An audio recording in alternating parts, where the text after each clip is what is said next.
Hello guys, তো আমি এখন প্রথমেই ঝাড়গ্রামের চলে যাব ক্রিস গার্ডেনে। ক্রিস গার্ডেন ঘুরে তারপরে অন্যান্য জায়গাগুলো যাব। এখন ক্রিস গার্ডেনের দিকে যাচ্ছি আমি। তো চলুন, চলে এসেছি ক্রিস গার্ডেনে। আর এই রাস্তা দিয়ে আমি ক্রিস গার্ডেনে আসলাম। আর ক্রিস গার্ডেনের আগের দিকে এই যে এখানে আছে পিকনিক স্পট। আপনারা শীতকালে আসলে এখানে খুব সুন্দরভাবে পিকনিক করতে পারবেন। আর এই পাশে আছে পার্কিং। আর এটা হলো ক্রিস গার্ডেনের গেট। এখান থেকে প্রবেশ করব এবং টিকিট কাটবো, দেখব টিকিট এখানে প্রাইস কত আছে। তো চলুন যাওয়া যাক ভেতরে এবং আপনাদের পুরো ক্রিস গার্ডেনটা ঘুরিয়ে দেখাবো।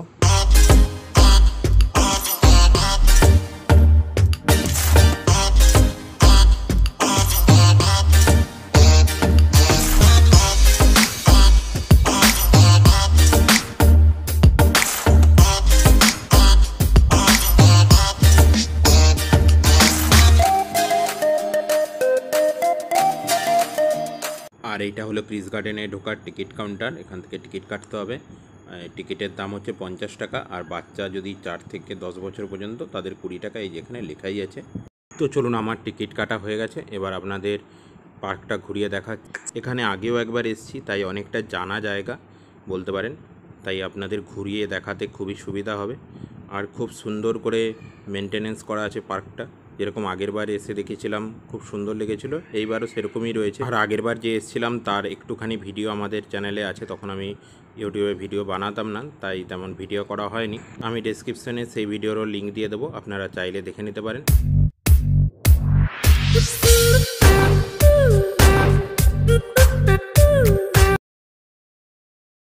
ঝাড়গ্রাম স্টেশন থেকে ক্রিস গার্ডেনের দূরত্ব 10 কিলোমিটারের মতন। আসার টাইম লাগবে ওই 20 মিনিটের মতন। আপনারা ঝাড়গ্রাম স্টেশন থেকে এখানে আসার টোটো পেয়ে যাবেন। এছাড়াও আপনারা যদি পুরো ঝাড়গ্রাম ঘুরতে যান তাহলে স্টেশনের সামনে থেকে আপনারা টোটো বুক করে নিতে পারেন। আগেরবার আমরা যখন এসেছিলাম তখন এইভাবেই ঘুরছিলাম, এবার একটু আলাদাভাবে ঘুরছি। যতটা ঘুরে দেখলাম বাচ্চাদের জন্য অনেক রকম খেলার জিনিস আছে, আর কাপেলদের জন্য ভালো পার্ক। কাপেল আছে কিছু উল্টো দিকে, সেদিকে আমি যাইনি। তো আমি এই অ্যাকোয়ারিয়াম আছে এখানে, আমি জানি পুরো লাস্টের দিকে এই অ্যাকোয়ারিয়ামটা আছে, এইখানেই এসেছি প্রথমে। তো এই অ্যাকোয়ারিয়ামটা আগে আপনাদের দেখাবো, তারপরে কিছু পাখি আছে সেগুলো আপনাদের দেখাবো। তো ভিডিওটা দেখতে থাকুন। আর ভিডিওটা ভালো লাগলে অতি অবশ্যই লাইক, কমেন্ট অ্যান্ড শেয়ার করে দেবেন। আর আমার চ্যানেলে নতুন হলে চ্যানেলটিকে অতি অবশ্যই সাবস্ক্রাইব করে দেবেন। এখন আমি অ্যাকোয়ারিয়ামে চলে এসেছি।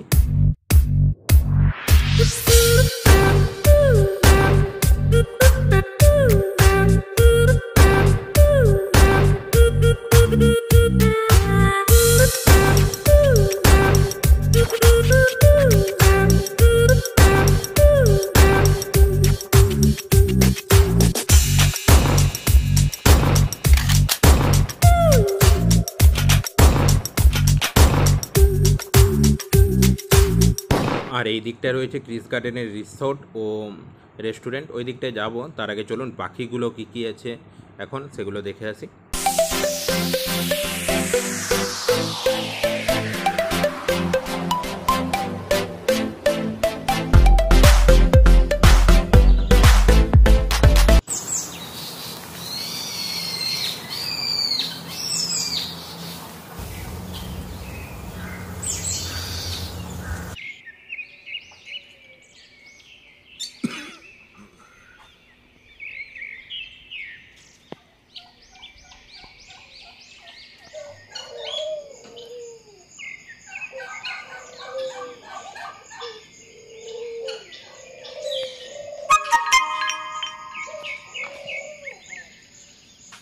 তো পাখি দেখে আবার চলে এসেছি মাছ দেখতে।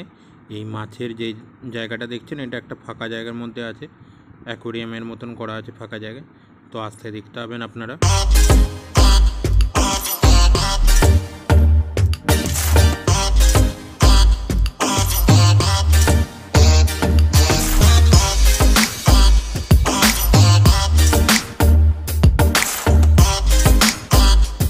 যেদিকে গেস্ট হাউস এবং রেস্টুরেন্ট আছে বা সেদিকে যাচ্ছি। এদিকটাও খুব সুন্দরভাবে সাজানো রয়েছে এবং এই পাশে আম গাছ রয়েছে, গোলাপের বাগান করা আছে, সব কিন্তু খুব সুন্দরভাবে মেনটেনেন্স করা আছে। রাস্তাটাও দেখুন, বর্ষার মধ্যে কোনো আবর্জনা দেখতে পাবেন না। আমি এমন অনেক জায়গায় গিয়েছি যেখানে বর্ষার মধ্যে বন জঙ্গলে ভর্তি হয়ে গিয়েছে। এইখানে সব কিছু খুব সুন্দরভাবে পরিষ্কার করা রয়েছে এবং এই যে আগের দিকে দেখতে পাচ্ছেন এই জায়গায় রয়েছে রিসোর্টটা। আর ওই পাশে আমি যাব না, কারণ ওই পাশে রিসোর্ট আর রেস্টুরেন্ট আছে। তো চলুন। আর এই ক্রিস গার্ডেন খোলা থাকে সকাল 9টা থেকে বিকেল 5টা পর্যন্ত। আপনারা এর মধ্যে যখন ইচ্ছে আসতে পারেন। আর এইদিকে যে রিসোর্ট দেখালাম, আপনারা চাইলে সেই রিসোর্টও বুক করতে পারেন এবং এইখানে থেকে এই সুন্দর ক্রিস গার্ডেনের মজা নিতে পারেন ও ঝাড়গ্রাম ঘুরে দেখতে পারেন। এই রিসোর্টের সামনেই এই বাগানটা রয়েছে, আর কি সুন্দর মেনটেনেন্স করা রয়েছে দেখুন বাগানটা, আম বাগান। আর তার পাশেই বাচ্চাদের খেলার জায়গাও রয়েছে, আপনাদের দেখালাম। আর এইখান থেকে এটা বেরানোর রাস্তা, এবার বেরিয়ে যাব, সেই দিকেই যাচ্ছি।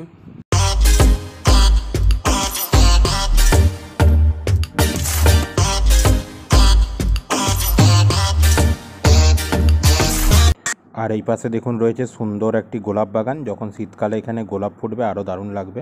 তো চলুন, এই ভিডিওটা এই পর্যন্তই রইল এবং ঝাড়গ্রামের ভিডিও এই ভিডিওটা থেকে শুরু হলো। এবার 3-4টা এখনও ঝাড়গ্রামের ভিডিও আসবে। আর ভিডিওগুলো ভালো লাগলে লাইক, কমেন্ট অ্যান্ড শেয়ার করে দেবেন। আর আমার চ্যানেলে নতুন হলে চ্যানেলটিকে অতি অবশ্যই সাবস্ক্রাইব করে দেবেন। এর মতো টাটা।